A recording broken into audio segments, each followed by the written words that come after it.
What up, my freaks? RuinousInsight here with part 70 of my Total Warhammer 3 Boris Ursus and Noviev campaign. So as we saw last time, we have reached the impossible fortress, or at least are one move away from it, though at the same time, the forces of, I believe, Skarbrand have taken their fourth soul. Now, since this was just announced, I believe this means that they essentially took the soul on the same turn that we did. I mean, technically last turn, but we can move before they can move, you know what I mean? Because of the staggered player and AI moves. So if we do this right now, we'll pop out of this, and it'll still be our turn, and we'll be in the exact same position that the AI is. Now, somebody said in the comments, this means that we do have to intercept them and take their souls. The thing is, there's only one turn left wherein the rifts are up, as in they will disappear in a turn. And I don't know if I'm correct about this, but I feel like this rift will disappear as soon as we come back through it. I could be wrong about that, though, and I guess we'll find out when we actually do that battle. If it disappears, what this means is that the fact that Skarbrand took his soul right now is irrelevant, because he can't possibly reach another rift in a single turn, and since they'll be gone, we'll have to wait until the next roar to either try to intercept him, or just to take the final battle ourselves with the fourth soul. So pretty interesting stuff. All that aside, we're also in some very interesting positions in various places. We have a massive siege going on at Frozen Landing, a massive siege going on in Krakadrak, and once again, I find it strange that these guys are all technically at war with this rebel army, but they're ignoring it here, and nobody's fighting each other. I remember previously the AI used to actually consider the rebellious forces as actual enemies, but right now it's just like, no, we'll let them attack. Now, I guess it's smart for them to wait to soften them up, but it is still annoying since they are still at war. And wouldn't they want to take it for themselves?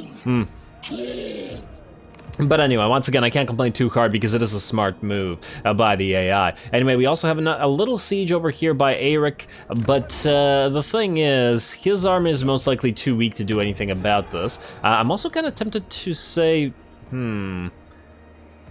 actually, wait.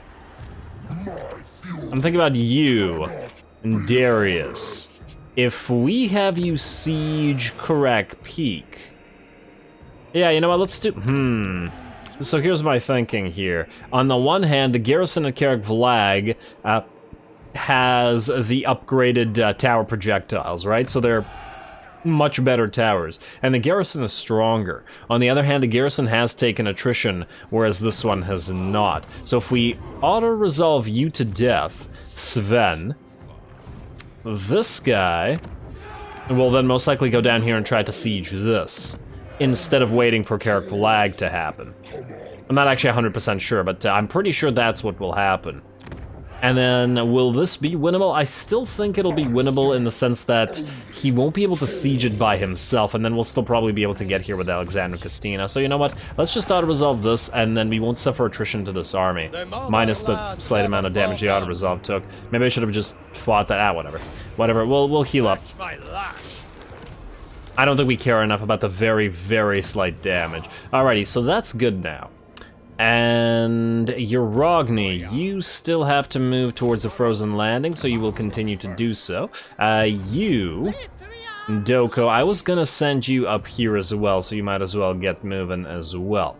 Now, the biggest part and most important part, Beledna, you have a lot of ogres to take care of, which will happen in a big old cinematic battle shortly. Now let's just make sure that we don't have anything to build before we do, so that we can split up the admin between the battles. Howling Wastes, we are ignoring you at the very least for now until we deal with this. Although I do want to double check that we don't have a commandment somewhere. No, I think we're okay. Wait, didn't we have a change of commandment here? Yes. Yes, we did. Let's change you back to Awaken the Land. Good. And then let's keep moving through this stuff. Alright, so that's Howling Wastes. Plane of Tsar, ignored. You're ignored now. Zoyshank, keep ignoring it for now. Blasted Wastes, yeah, we're fine. We're fine. We could actually use the money to upgrade both of these right now, but I feel like I'd rather save it for potential Tier 5 upgrades. In fact, there was at least one Tier 5 upgrade that was probably worth our time and effort. And I believe... Wait. Maybe we don't have enough money to do it?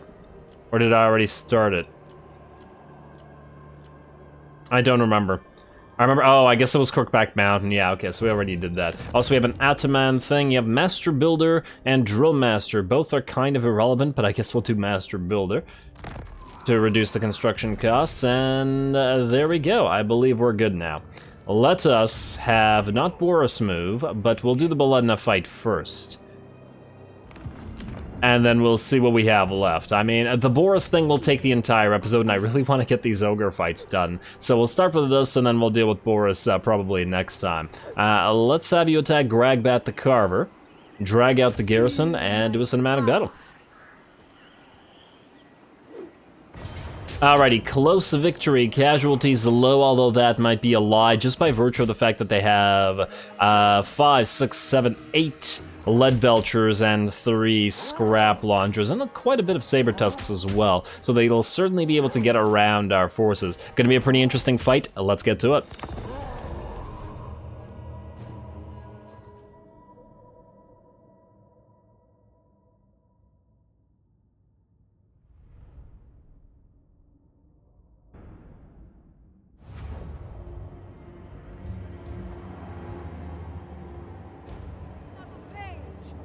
Kislev's great history. I really wish it wouldn't start the camera somewhere far away from the Lord so that you can actually hear the full speech. I always come back to it with like half over. I just want to hear the speeches, damn it. Alrighty, anyway, 2-on-2 armies. Should be a pretty exciting time. Ooh, we've got a little village thing, a little walled village. It's pretty cute. I like that. I like that very much.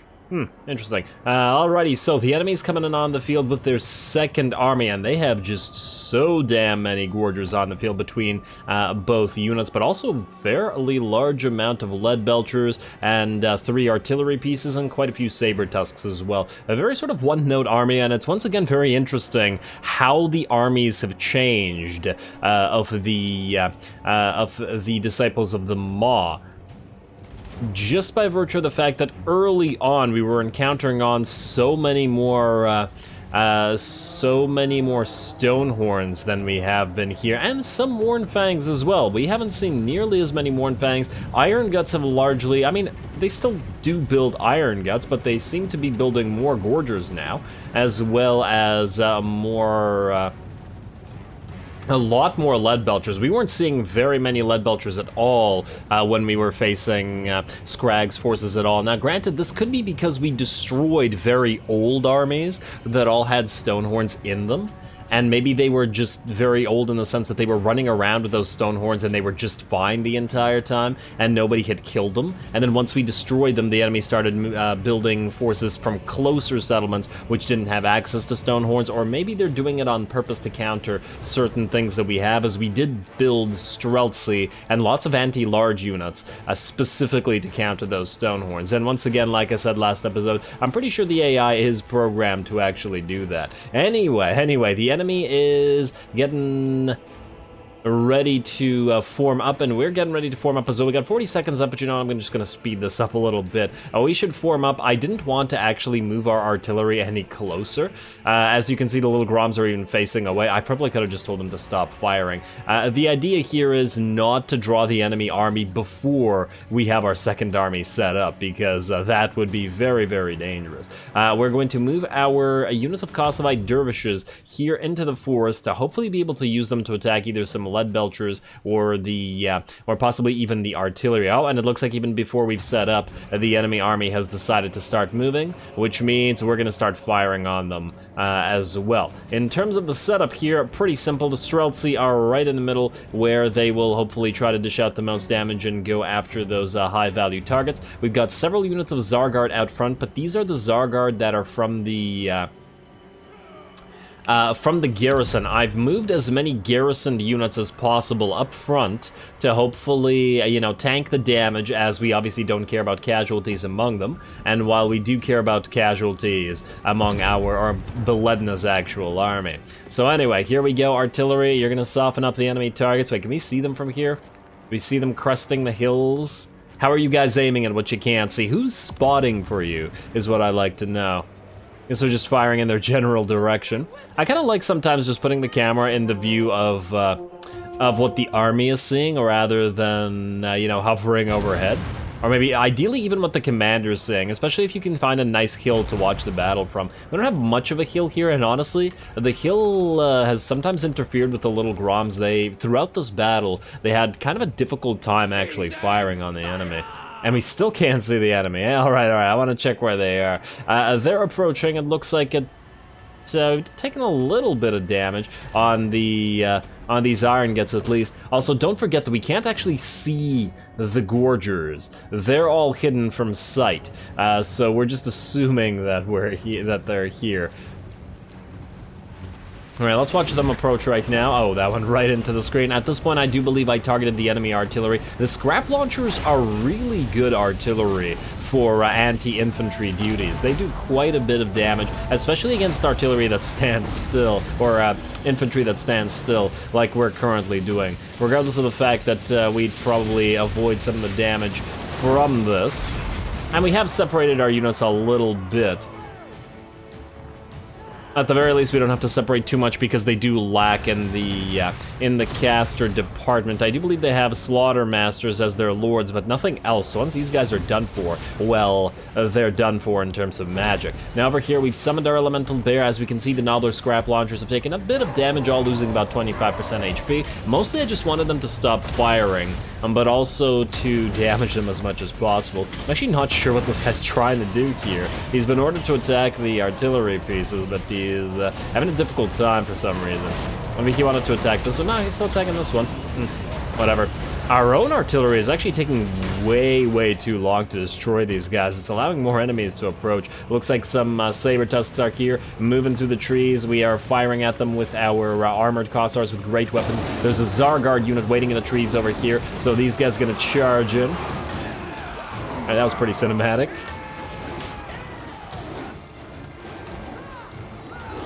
Alrighty, while the rest of the army approaches, damn, they're being a little bit overwhelmed by those saber tusks, by the sheer numbers, but we do have our demigriffs here waiting in reserve, should they be required. In the meantime, it looks like our Streltsy are now firing. The enemy is on the field. We can see those iron guts towering over those hills, though not nearly as towering as they would have been if it was those stone horns. Alright, more artillery coming in, and an ice sheet going down to try to slow the enemy units down as well. I really like this ground view sometimes.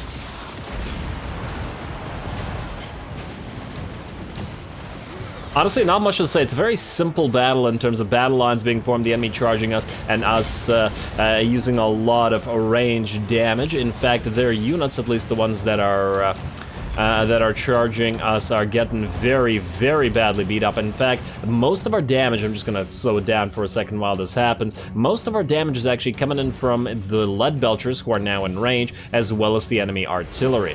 Both of our flanks, interestingly, are getting very heavily assaulted on both sides, but that's exactly why I put Tzar Guard and armored Kossars and demigriffs on those sides, because the enemy does have a tendency to do this sort of thing. Everybody else just needs to kill the melee units, and we do have Streltsy focusing the enemy lord here,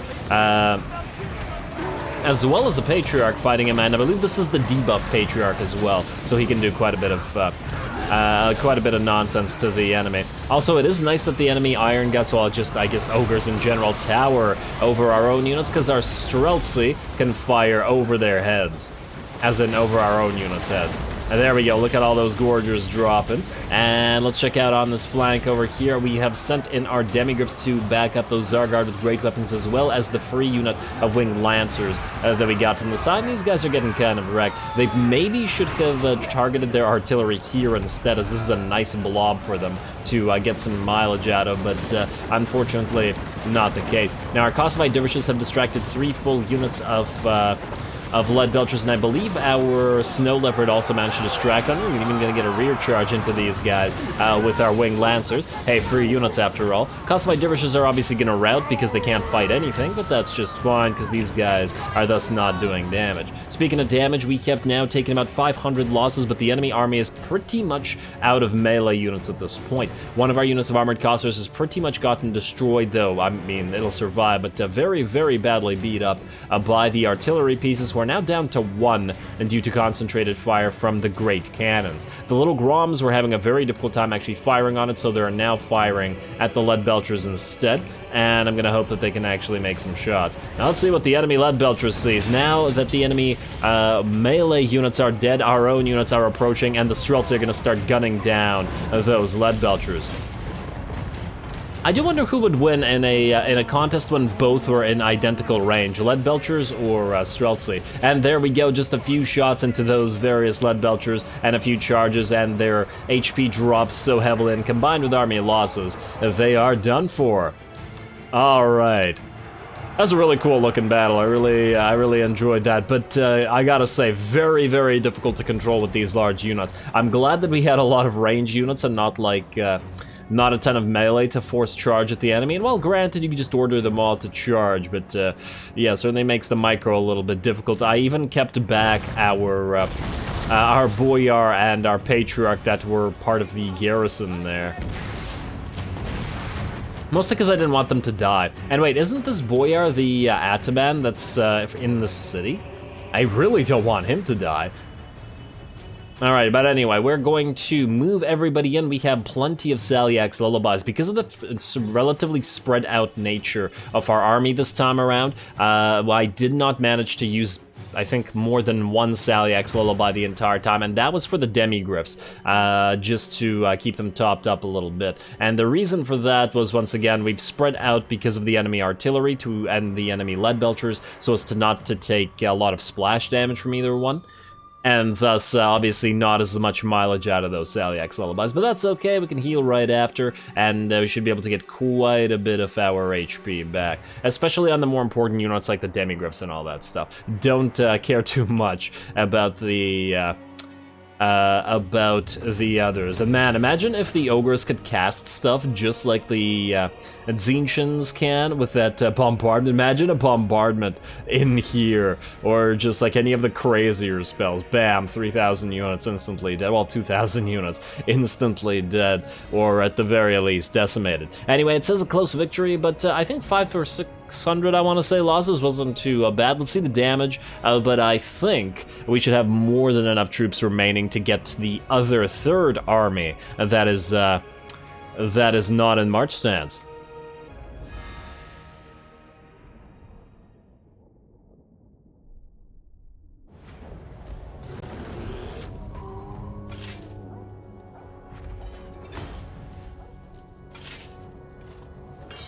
Alrighty, not too bad. Not as much money as reward as I would have otherwise actually had expected. But at the very least, we didn't lose any units, and our losses, while not as minimal as I would like, were still within a reasonable bounds. If I had to fight that battle again, I would have sent the demigriffs out to kill the lead belchers, or rather than stay with the battle lines. I was thinking that the gorgers would be a much bigger threat than they turned out to be, and all the enemy kills turned out to be from the artillery and the lead belchers there. Honestly, I thought our little groms and our cannons would do more, but they were having a lot of trouble. This little grom seemed to have been blocked for nearly the entire battle. I kept moving it around trying to get it to actually fire, but it didn't want to, whether it was because of hills or trees or I don't know, but it didn't really do too much, and the same kind of went for this great cannon as well.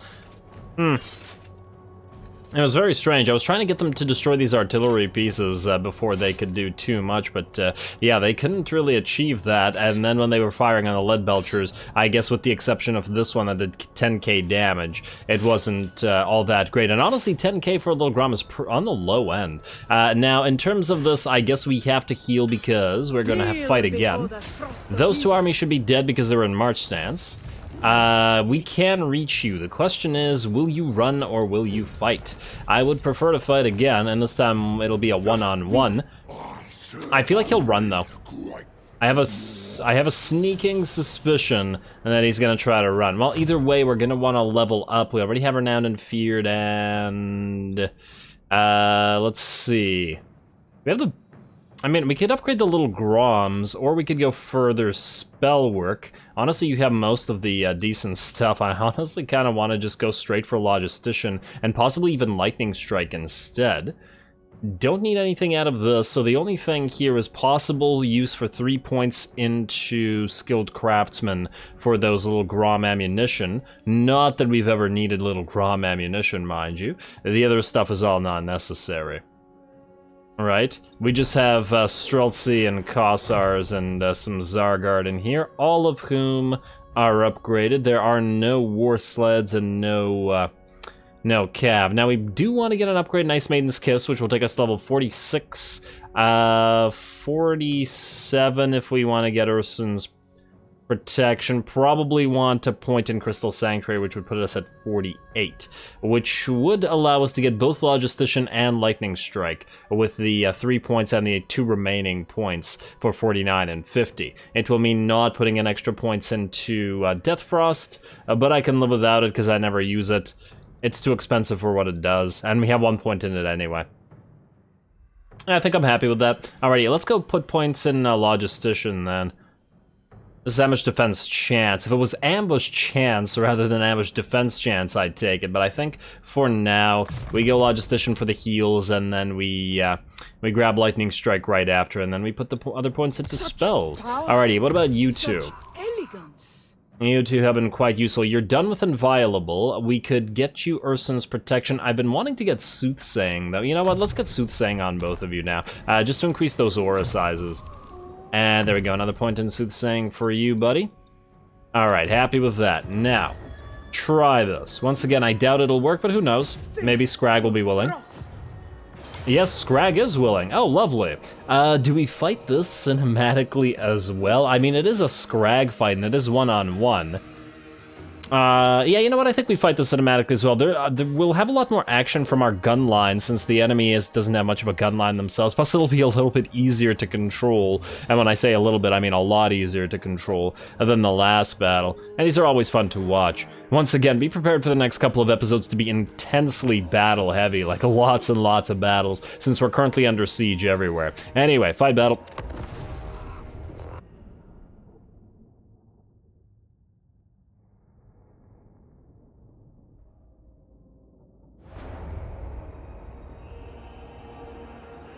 The hoarfrost hears us. Winds of ice will guide us to glorious victory. Alrighty, so this battle, I like both of the lighting here, a very nice sky, and this hill that we were able to set up on. Unlike last battle, this should provide a lot of advantage for our Streltsy as well as our little Groms. As long as the enemies can't breach our line, they are going to, all of our range units are going to be able to devastate them. Gotta love when you got artillery and guns and a nice hill to fire down from. So the main goal here is to obviously be to distract as many of the enemy units as possible for as long as possible and allow our Streltsy and our artillery to go to work. There we go, and Scrag is dragging his cookpot towards us slowly but surely, but once again, he's the only caster that the enemy have. Didn't even need to spread out as much as the last battle, simply because they don't have any artillery that we have to worry about. And there we go, an Ice Sheet going down, slowing these guys down further. The Great Cannons and the Little Groms both starting to do work. Looks like that managed to, ooh, one shot from that Little Grom took out 4 Iron Guts. Very nice. Very, very nice. Alright, it looks like some Saber Tusks are wanting to charge some Armored Kossars in the side here. Man, not one goes down to a full volley. Damn, that's kind of impressive. Alrighty, and there's the charge. It looks like enough mass to knock us back, and these guys are going to move in, so we are going to try to protect that Armored Kossar's flanks with an Elemental Bear Summon. The rest of the units are charging in, but right into lots and lots of Streltsy. Very nice gun line here. Alrighty, and while the Armored Kossars have to hold the ground instead of Zargard, and they're going to be a lot less tanky than the Zargard were in previous times, I am very much confident, once again, because of the superior position we hold this time. And the fact that, once again, unlike last time, our artillery can actually fire. Over on the flanks, the little Grubs, the Demi-Griffs, I wanted to call them the Little Griffins for a second. The Demi-Griffs, oh, look at all those beautiful and guns firing. The Demigriffs have managed to hold off the flank and are now able to join in with the Zargard here. And it looks like the enemy lord is already dead, killed by artillery and concentrated fire from the Streltsy there. He wasn't even able to get to our lines. He died very quick. We were also moving in with the Heart of Winter over on this flank. Once again, just like last battle, it seems like the AI actually wanted to commit more units to the flanks than it did the center, although perhaps that isn't quite what's happening. Rather, our center is much stronger than their center, so their center collapses due to range fire before it reaches us. And then the enemy simply, look at that. Poor Iron Guts dropping. Yeah, if their center collapses and reaches and doesn't really reach us, whereas their flanks do, and maybe that's why we've gotten that twice. Anyway, just like that, I think the last of the Iron Guts goes down, and there's really not much enemy left on the field. In fact, our losses, we can't check our losses, can we? I don't know what our losses were because it displays damage to the army from the previous battle, but I don't think they were that many at all. I think this one unit of armored cossars that got charged here was the one that by far took the most damage. Everybody else was pretty much okay. A few of the other armored cossars also obviously took damage, but I mean, yeah, a couple of them here. This one's perfectly fine. Didn't take any damage at all this particular battle, so yeah. Alrighty, well anyway, we're gonna speed this up, get some Salyaks lullabies going. Gonna obviously keep firing with our little Groms. Did that just kill a Demigriff? Nope, that was an Iron Gut. Oh, no, it did kill a Demigriff. Damn you, little Grom, come on. Yeah, just gonna have him chase down as many of the ogres as possible here, but it looks like we're pretty good. Very short battle. Honestly, compared to the last one, we probably could have done this one non-cinematically, but hey, it was fun. Plus, I enjoyed the hill work that we got, and a decisive victory this time around, perhaps unsurprisingly, just judging by the fact that the enemy army basically collapsed before they reached us.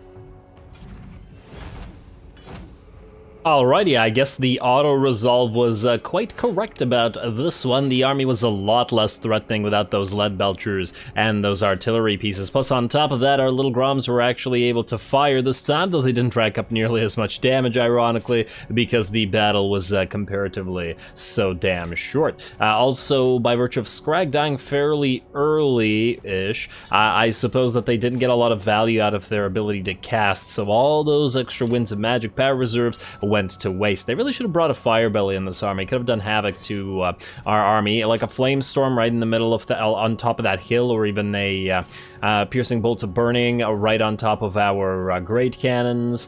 Nah, but oh well. Oh well for the enemy. And now in terms of what we do we keep healing? I mean, we do still need to destroy this army, but we do still have... You know what? Let's heal just in case. I don't think there's anybody else nearby, but we also won't be able to reach you, will we? And oh, you had never defeated Scrag the Slaughterer, Belidna? Oh, well, that's unfortunate. Maw's the pity, I should say. We got a free Talisman of Protection. Otherwise, since we can't kill you, we're gonna leave off and we're going to start marching, I suppose, all the way to Jared over here. He's been sieging for a while, but I'd rather not let him... I'd rather not let him continue, really. Looks like more enemies are coming up as well, but this army looks pretty darn weak, and I don't think we have to be concerning ourselves with that all that much. The question is, do we go through attrition territory to reach Jared? Or do we not? I mean, it is quite a lot of attrition territory, though we do heal quite fast, especially as we've taken the upgrades now as well.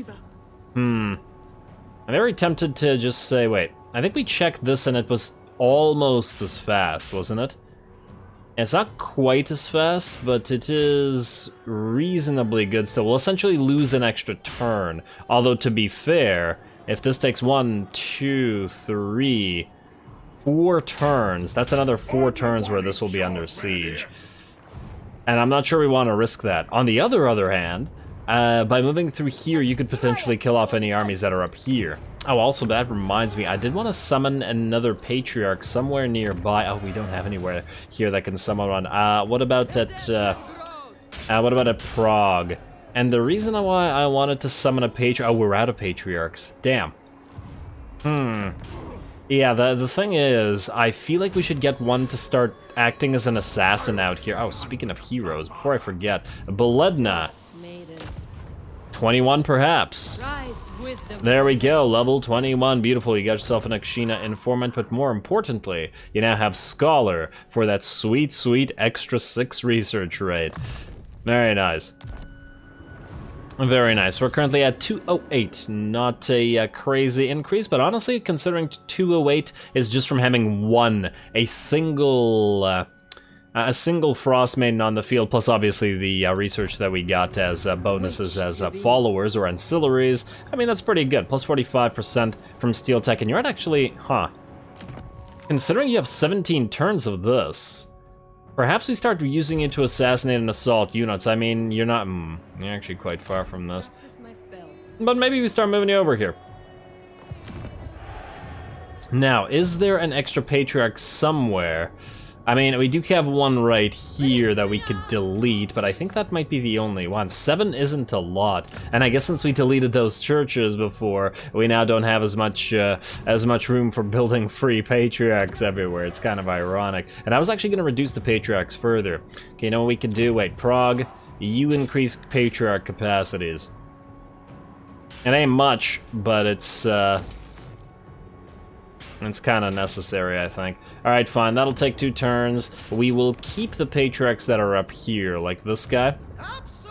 If we want to keep the stronghold at Frozen Landing, I think having 2 strongholders wouldn't go amiss, as I've said earlier. This army is still trash, though, and this is still very concerning. There's got to be like 5 Bloodthirsters in here. There's 1 Exalted Bloodthirster, 2 Bloodthirsters plus an Exalted, and I'm willing to bet that there's at least 1 more in there, yeah, so at least 5, 6, and lots and lots of heroes as well. Pretty concerning army, I gotta say. How much are we attritioned up? Man, I really wish this place had walls, though.